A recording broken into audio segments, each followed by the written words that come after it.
império estavam ligadas a algumas figuras centrais. Não havia ainda a figura do bispo de Roma como Papa. Isso ainda estava em formação. Agora, esses donatistas, eles não criam que a igreja deveria viver ligada a homens. Eles criam que cada igreja era livre, estava ligada diretamente a Cristo. Que não havia uma rede de igrejas ligadas a um homem, mas que cada igreja, em cada cidade, estava ligada diretamente a Cristo. E ainda ensinavam que para ocupar os cargos na igreja, é preciso que o indivíduo tenha os dons do Espírito. Interessante, né? Você vê que eles herdaram isso daqueles irmãos anteriores, dos montanistas. Então, para que o indivíduo possa exercer alguma função, para que ele possa servir na igreja, ele precisa ter os dons espirituais. Uma outra coisa que eles, nessa época, pensavam e criam, é que a igreja era a comunhão dos santos. Você lembra do que eu falei na semana passada? De como a igreja, logo que o Estado romano a adotou, entre aspas, né? Foi entrando muita gente, muitos se converteram, entre aspas, né? Alguns forçadamente. Então você tem, de modo que agora o mundo entrou na igreja. Então você já não sabe mais quem é convertido e quem não é convertido. Porque entrou uma multidão. A porta se tornou muito larga. Entende? E aí qualquer um entrou. Aí esses irmãos diziam assim, não, a igreja, ela é a comunhão dos santos. Só pode ser parte dela quem nasceu de novo. É o que eles ensinavam. Tanto é, amados, que todos aqueles que saíam da igreja oficial e juntavam-se a eles, tinham que ser, entre aspas, rebatizados.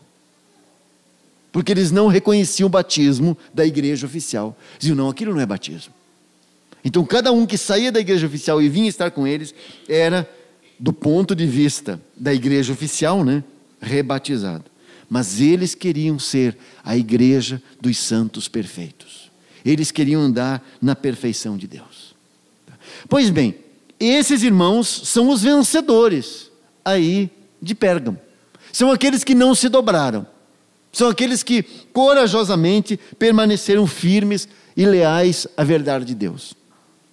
Aí quando nós entramos em Tiatira, na semana passada eu estive falando com os irmãos aqui, acerca do modo como toda a estrutura do paganismo e a estrutura do Estado romano, como essas coisas entraram na igreja. E o impacto que essas coisas trouxeram para a igreja. Aí, depois de Tiatira, a igreja nunca mais foi a mesma. Porque em Tiatira, aquilo que começou em Pérgamo, você tem os frutos aí em Tiatira. Então você vê os servos de Deus envolvidos com idolatria. Você vê os servos de Deus envolvidos com feitiçaria. Por que isso? Porque o paganismo entrou dentro da igreja. Diz o texto aqui que eles, os servos de Deus, se deixaram enganar e seduzir e deixaram que aquela mulher, Jezabel, né, que se diz profetiza, deixaram essa mulher ensinar, deixaram essa mulher dar a direção para a igreja. Que mulher é essa? Quem é Jezabel? Jezabel é Roma. Porque agora o imperador não era simplesmente o imperador, ele também exercia uma grande influência na igreja, porque a igreja estava protegida por ele. Então ele não era apenas um monarca, ele era uma figura importante na igreja. Então você tinha 2 tronos, você tem um trono para o líder da igreja e um trono para o imperador. E os 2 estão juntos conduzindo a igreja. O que significa isso, amados? Qual é a interpretação que o Espírito Santo dá? Porque você precisa ler, amados, toda a história da igreja se interpreta por essas 7 cartas. Qual é a interpretação que o Espírito Santo faz desse período da história? Ele diz assim, esse pessoal fornicaram espiritualmente, comem dos sacrifícios da idolatria, Essa é a interpretação. Quer dizer, eles se afastaram, se desviaram de Deus, se deixaram levar e seduzir por essa mulher, que é Roma, e toda a sua estrutura.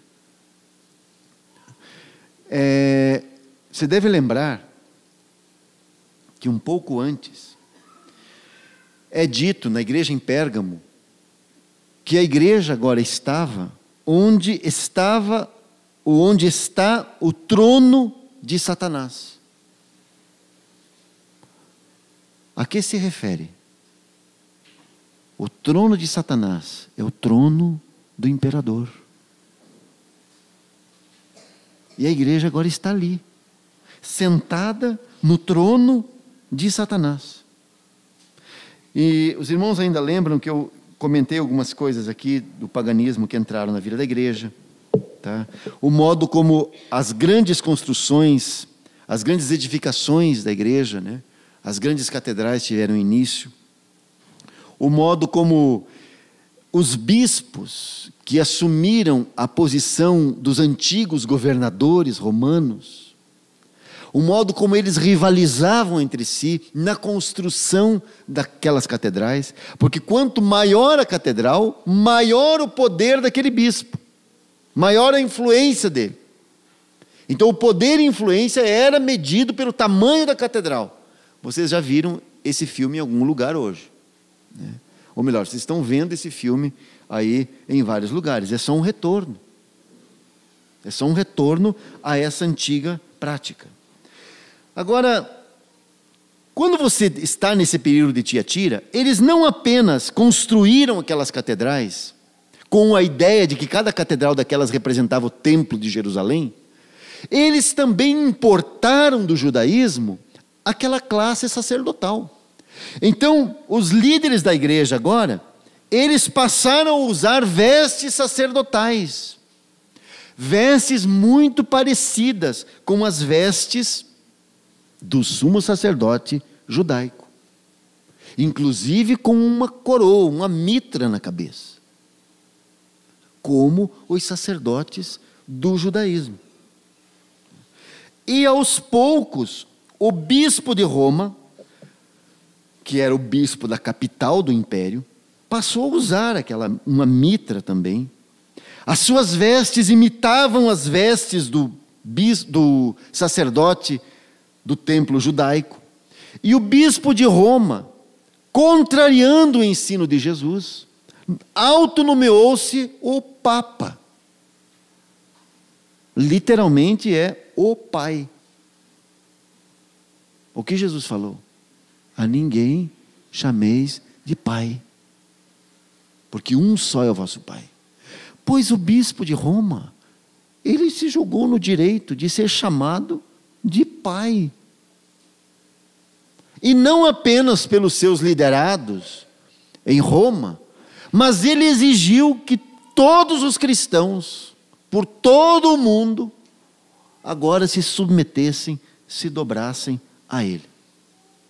Agora, não só isto, mas no ano 380, nessa altura já tinha essa figura, o bispo de Roma, chamado Damásio I, já era chamado ali de Papa, tornou-se o primeiro Papa a receber e usar um título muito antigo, o título de Pontifex Maximus, ou Sumo Pontífice. Não é esse o título que o Papa até hoje usa? Esse título foi trazido da religião babilônica, que era usar, esse título de Pontifex Maximus, era usado pelos reis da Babilônia. Porque esses reis babilônicos, eles cumpriam uma dupla função, eles eram reis e sacerdotes de sua religião. Aí é interessante que o centro de adoração pagã saiu da Babilônia e foi para Pérgamo. Entende? Aí está o trono de Satanás. De Pérgamo, o centro pagão foi transferido para Roma. Por isso, antes desse Damásio I usar esse título Pontifex Maximus, esse título foi dado para o imperador romano, O primeiro imperador a usar esse título foi Júlio César, 45 antes de Cristo. Pontifex Maximus. Então você entenda, saiu da Babilônia, foi para Pérgamo, de Pérgamo para Roma. E aí o título passou para o imperador, e depois, quando a igreja se tornou oficial, o título então passou para aquele que seria reconhecido como o grande líder da igreja, para o Papa. Aí desse modo, ele carregando esse título pagão, o que quer dizer sumo pontífice? É a maior ponte, a ponte principal. Amados, quem é a ponte principal? É o Senhor Jesus. Há um só mediador entre Deus e os homens, diz Paulo. Mas o bispo de Roma tomou esse título para si. Não, eu sou a ponte entre os homens e Deus.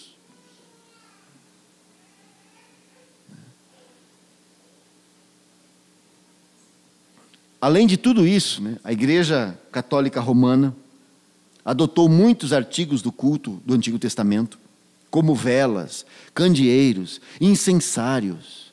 Agora, não apenas do Antigo Testamento, eles trouxeram também elementos das religiões pagãs, como a confecção de ídolos ou imagens. E aí que nós chegamos na idolatria de que é falado em Tiatira.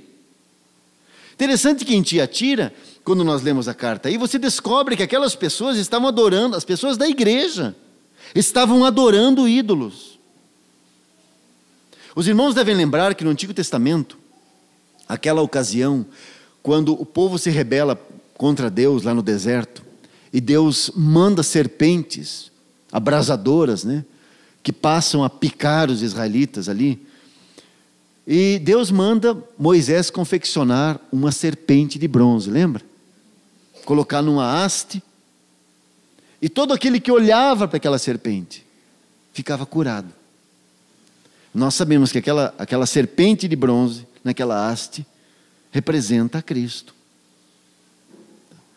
Agora um negócio interessante, que anos depois, quando Israel já estava em Canaã, você vai descobrir que um dos motivos do porquê eles foram para o cativeiro é porque eles estavam adorando aquela serpente.